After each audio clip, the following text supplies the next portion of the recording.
تذکرہ صالحات جو کہ کل قسط نمبر 6 آپ تک پہنچی، آج قسط نمبر 7 کا آغاز کریں گے۔ 7 نمبر قسط میں حضرت زینب بنت جحش کا ذکر ہوگا۔ یہ حضور نبی رحمت صلی اللہ علیہ وآلہ وسلم کی پھوپھی امیہ بنت عبد المطلب کی بیٹی ہیں۔ حضور صلی اللہ علیہ وآلہ وسلم نے اپنے آزاد کردہ غلام اور حضرت زید بن حارثہ رضی اللہ تعالیٰ عنہ سے ان کا نکاح کر دیا تھا، لیکن اللہ تعالیٰ کی شان کے میاں بیوی میں نباہ نہ ہو سکا اور حضرت زید رضی اللہ تعالیٰ عنہ نے ان کو طلاق دے دی۔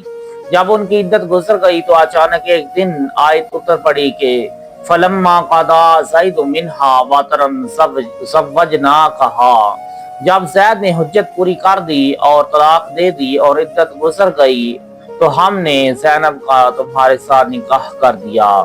اس آیت کے نازل ہونے پر رسول اللہ صلی اللہ علیہ وآلہ وسلم نے مسکراتے ہوئے ارشاد فرمایا کہ کون ہے جو زینب کے پاس جا کر اس کو یہ خوشخبری سنا دے کہ اللہ تعالیٰ نے میرا نکاح اس کے ساتھ کر دیا۔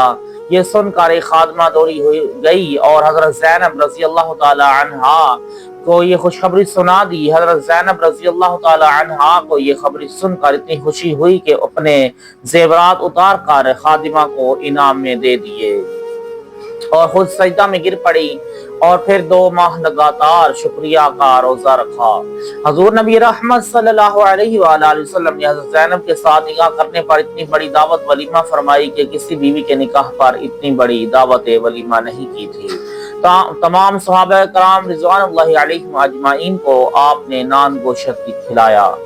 حضور علیہ الصلوۃ والسلام کی مقدس بیویوں میں حضرت زینب بنت جحش رضی اللہ تعالی عنہا اس خصوصیت میں سے سب سے ممتاز ہیں کہ اللہ تعالیٰ نے ان کا نکاح خود اپنے حبیب صلی اللہ علیہ وآلہ وسلم سے کر دیا۔ ان کی ایک خصوصیت یہ بھی ہے کہ یہ اپنے ہاتھ سے کچھ دستکاری کر کے اس کی آمدنی فقراء و مساکین کو دیا کرتی تھیں۔ چنانچہ ایک مرتبہ حضور نبی رحمت صلی اللہ علیہ وآلہ وسلم نے فرمایا تھا کہ میری وفات کے بعد سب سے پہلے میری اس بیوی کی وفات ہوگی جس کے ہاتھ سب بیویوں سے لمبے ہوں گے۔ یہ سن کر سب بیویوں نے ایک لکڑی سے اپنا ہاتھ ناپا تو حضرت سودا رضی اللہ تعالی عنہا کا ہاتھ سب سے لمبا نکلا، لیکن جب حضور نبی رحمت صلی اللہ علیہ وآلہ وسلم کی وفات اقدس کے بعد سب سے پہلے حضرت زینب بنت جحش رضی اللہ تعالی عنہا کی وفات ہوئی تو لوگوں کی سمجھ میں یہ بات آئی کہ ہاتھ لمبا ہونے سے حضور صلی اللہ علیہ وآلہ وسلم کی مراد کثرت سے صدقہ دینا تھا۔ بہرحال اپنی قسم کی صفات حمیدہ کی بدولت یہ تمام ازواج مطہرات میں خصوصی امتیاز کے ساتھ ممتاز تھیں۔ 20 ہجری یا 21 ہجری میں مدینہ منورہ کے اندر ان کی وفات ہوئی اور امیر المؤمنین حضرت عمر فاروق رضی اللہ تعالی عنہ نے ہر کوچہ بازار میں اعلان کروا دیا تھا کہ سب لوگ ام المؤمنین کے جنازہ میں شریک ہوں۔ چنانچہ بہت بڑا مجمع ہوا۔ امیر المؤمنین نے خود ہی ان کی نماز جنازہ پڑھائی اور ان کو جنت البقیع میں حضور صلی اللہ علیہ وآلہ وسلم کی دوسری بیویوں کے پہلو میں دفن کیا۔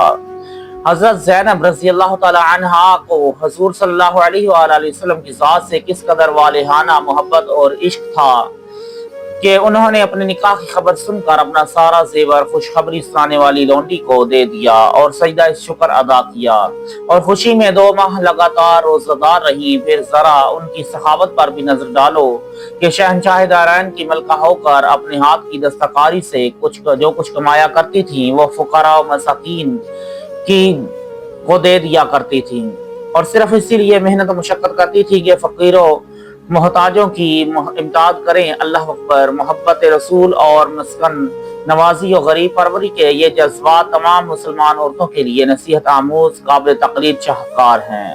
خداوند کریم سب عورتوں کو توفیق عطا فرمائے۔